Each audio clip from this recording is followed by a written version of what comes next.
evidence can be found in ancient Mesopotamian imagery. As might be expected, these propose varying forms of a flat Earth model. For example, Sumerian and Babylonian depictions portray the Earth as a flat disk, ringed by mountains, floating on the ocean with the hemispherical sky vault resting upon the summits. This roof was punctured by small holes through which one could see the celestial fires of heaven. The pyramid texts of ancient Egypt, which date to the Old Kingdom, demonstrate a similar flat Earth model, with a planar body surrounded by eternal seas. It appears that concepts of this early model would also leave a record in the religious ideas of the time. For instance, the Babylonians would posit that the Earth must not only be flat, but also hollow, in order to provide space for their underworld. The Abrahamic religions also contain many references to their early flat Earth belief. Here are some common examples from the Bible. He sits enthroned above the circle of the earth, and its people are like grasshoppers. He stretches out the heavens like a canopy, and spreads them out like a tent to live in. For he views the ends of the earth, and sees everything under the heavens. He marks out the horizon of the face of the waters for a boundary between light and darkness. And finally, in Revelations, I saw 4 angels standing at the 4 corners of the earth, holding back the 4 winds of the earth to prevent any wind from blowing on the land or on the sea or on any tree. These descriptions seem quite similar to the Babylonian belief we have discussed. While there is certainly room to take the religious descriptions as more metaphorical than literal, it is clear that the imagery here drew quite heavily on a flat Earth model that must have at some point circulated through the culture. And while such descriptions of the shape of the Earth would continue to live on in various forms, it wasn't long before humans caught on to the error of their ways. Let's now take a look at how they did so. But before we start, I must state that it will be very difficult to speak definitively about what people in the past thought about a given subject, at least in the general sense. The historical record is often incomplete, and when we do have data, it often favors the elite over the common folks. As we proceed, I will largely be focusing on the former of these two groups, and using them as a weather vane for the beliefs of the time. That being said, I do want to state that there are a variety of practical ways that anyone throughout the ages could have come to their own understanding of the curvature of the Earth without requiring scientific advancement. Here are some simple methods of direct observation. One of the best test environments would be near bodies of water, where an observer could look out over a large, level surface and compare what they saw with expectations from a flat versus a spherical Earth model. Ships sailing over the horizon are a great example. A flat Earth model would have them disappear uniformly, while a round Earth model would see their topsails disappear last. The latter proved true. In the reverse fashion, a ship approaching from sea will first observe the tallest objects on land. Another variant on this would be to attempt to observe a distant object like a lighthouse from ground level, or from a tall tower or mountain. As would be expected with a round Earth, the greater elevation reveals objects further on the horizon and behind the curvature. Another common method would be to look up at the night sky. It was quickly observed by travelers that moving north or south had a rather drastic impact on what was visible. In some cases, objects like the pole star would have moved to a different elevation, while other stars might even be obscured entirely. A bit closer to home, one could look at the Earth's shadow on the moon.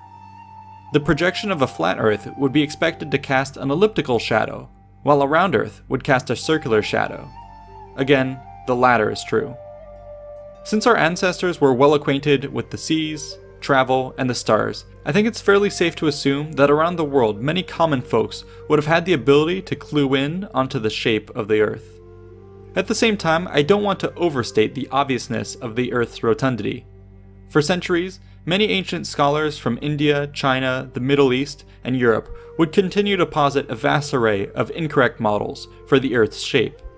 Several prominent Greek philosophers of the 5th and 6th century BC argued in favor of a curved disk or cylinder. However, their peers would soon have a word to say about this. Among the Greeks, it was claimed that Pythagoras was the first to originate the idea of a spherical Earth. Born around 570 BC, he was a prominent philosopher and mathematician who contributed much to the early field of natural philosophy. While we don't know exactly how he came about his belief of the Earth's shape, it is likely that he would have relied on some of the simple observations we previously covered. Regardless of this uncertainty, his school of thinking influenced many that would come after him. Plato was one such individual who learned from the Pythagorean community in southern Italy. Upon returning home, the famous philosopher founded his school in Athens and proceeded to teach his students that the earth was round. In his dialogue of Timaeus, for instance, Plato writes about the properties of the universe, stating that the earth was, quote, in the form of a globe, round as from a lathe, having its extremes in every direction equidistant from the center. While the model here is relatively accurate, we are still unfortunately kept in the dark regarding any proper scientific reasoning, as Plato's arguments in the passage are more concerned with the geometric perfection of a sphere with regards to his beliefs on cosmology in general. Luckily, Aristotle, one of Plato's prized students, would provide more details. In his work of 350 BC entitled On the Heavens, he lays out his astronomical theory of a geocentric universe with a fixed, spherical Earth at its center. His stated evidence includes arguments such as the rounded shadow which the Earth projects on the Moon, and the change in constellations as travelers voyage to northern and southern regions. In addition, he also referenced the effects of gravity by stating that, quote, every portion of the Earth tends towards the center, until by compression and convergence, they form a sphere. Interestingly, Aristotle even directly addresses some of the arguments of contemporary flat earthers. Quote, there are similar disputes about the shape of the Earth. Some think it spherical, others think it flat and drum-shaped.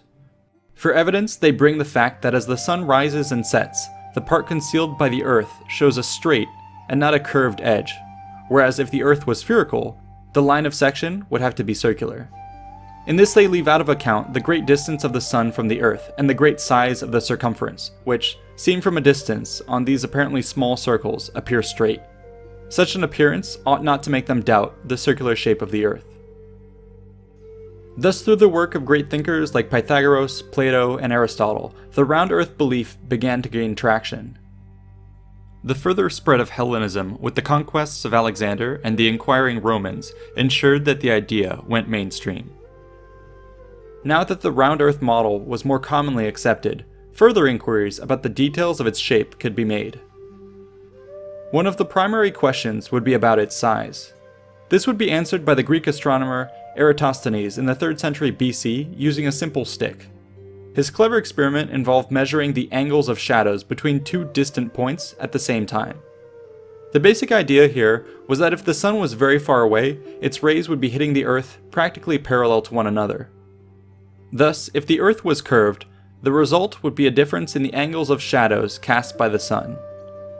By measuring the difference, one could determine the radial angle between the 2 points. Additionally, one could also determine the arc length between the same 2 points by measuring the distance along the surface between them.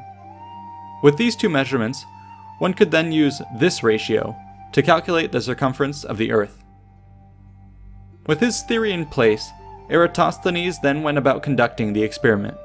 He chose as his 2 locations the cities of Syene and Alexandria. The first point was Syene, where he knew that at noon on the summer solstice, the sun was directly overhead and shone down a deep well. Back in Alexandria, he planted a vertical rod at the same time of day. Using the length of the rod, the shadow, and trigonometry, he calculated that the angle of the sun's rays were 7 degrees. Plugging this into our formula, he knew that the distance between himself and Syene would be about 1/50th the circumference of the Earth. Eratosthenes then quickly referred to the results of surveying trips, which reported the value to be 5,000 stadia. Therefore, he concluded, the Earth's circumference must be about 250,000 stadia. This value was amazingly accurate, and, depending on the exact conversion of stades used, resulted in an error of only 5 to 10% from the true value. Future mathematicians would replicate the experiment, or devise other means of calculating the value themselves. Posidonius of the 1st century BC, for instance, would take measurements by referencing the position of the star Chaopus rather than the sun. Thus, the ancient world was soon becoming filled with a growing number of empirically determined data points about the spherical shape of the Earth.